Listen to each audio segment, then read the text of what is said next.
Bonjour et bienvenue à votre émission Langue fourchue. La corruption et l'enrichissement illicite de nos élites ont la peau encore dure sous nos tropiques. En proie à de récurrentes attaques terroristes depuis quelques années, le pays de Modibo Keïta use de tous les moyens techniques et humains pour venir à bout de cet ennemi presque invisible. Pour débusquer la menace des airs, vu que le terrain est assez dangereusement praticable, engins explosifs improvisés oblige, les autorités maliennes ont décidé d'étoffer leurs capacités aéroportées. Ainsi, commande est passée auprès de Airbus Hélicoptères et Vector Aerospace Financial Services, une filiale du premier cité, pour l'acquisition de 2 hélicoptères de transport de troupes de type Super Puma. Jusque-là, rien de bien grave. Le premier hélico d'occasion, pour ne pas dire France au revoir, arrive au Mali en octobre 2016, suivi bientôt d'un deuxième en 2017. Et voilà, si ce n'est pas chez nous, on peut voir ça.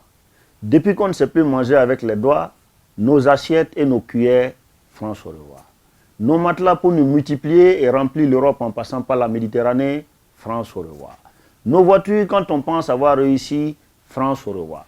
Et maintenant, pour transporter nos soldats sur le champ de bataille, hélicoptère France au revoir. Ce qui, au moins dans tout ça, n'est pas France au revoir, c'est bel et bien les armes que les ennemis de l'Afrique distribuent aux Africains qui les utilisent contre leurs frères. Celles-ci, au moins, sont de premier choix et flambant neufs. Bref, revenons à nos cochons. En 2 ans sur le sol malien, ces hélicos n'ont pas assuré le minimum de services qu'on était en droit d'attendre d'eux. Transporter des troupes pour combattre. Bien vrai que nos super Pumas qui ont coûté la peau de quelque chose aux contribuables maliens ne comportaient pas l'armement à la commande, mais tout de même. Quand le président Ibeka, se confiant à Jeune Afrique, qui n'est pas d'une première jeunesse d'ailleurs, lâche que les Pumas si chèrement acquis à la sueur et au sang des braves maliens, décore le tarmac de la base aérienne 101, on découvre une commande au relent de corruption dans les hautes sphères de l'armée et de l'administration. À la suite de son paternel, c'est Karim Keïta, président lui aussi, mais de la commission Défense et Sécurité à l'Assemblée nationale, qui se laisse aller à des confidences devant les honorables députés français. Dans le style du shérif du Moutaland, l'honorable Karim Keïta lâche une petite phrase qui va secouer encore longtemps son pays. Les hélicos que nous avons achetés ne peuvent plus voler. Ça marchait au début, mais vraisemblablement, on a un problème d'entretien depuis l'achat. Je me demande si on n'a pas été floué dans l'achat. Mais selon toute vraisemblance, dans ce commerce pas très équitable, les 2 aéronefs ont été commandés avec en sus des pièces de rechange et la formation des pilotes. Quoi de plus normal d'ailleurs. Même si ce sont des France au revoir, le système D tel qu'on l'applique aux voitures ici en Afrique ne saurait fonctionner dans ce cas de figure. Et dans un hélicoptère, il n'y a pas de poussée, on va démerder. Il se murmure dans les coulisses que dans cette transaction aéroportée, des gros sous se seraient volatilisés, mais dans les poches des acteurs de la chaîne de commande, mais surtout de la chaîne de commandement.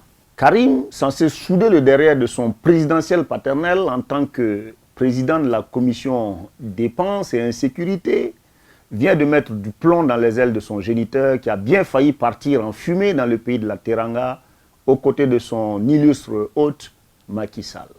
Fort heureusement, il est encore là pour écouter son rejeton sur ce dossier fumant. Parce que, tenez-vous bien, le règlement de l'achat d'un des hélicoptères a été effectué en liquide. Plus de 3 milliards de nos francs en cash. Ça, il faut le faire. Comme sous d'autres cieux au Moutaland avec monsieur 10%, faites le calcul sur 3 milliards et des poussières que ces hélicos ne soulèvent même pas de toute façon et vous serez édifiés. Encore heureux que les rustiques Mi-21 et Mi-35 russes ne sont pas du toc, comme ces Pumas qui ne bondissent pas du tout. Eux au moins assurent encore le boulot qu'on attend d'eux. En attendant. Mais j'y pense.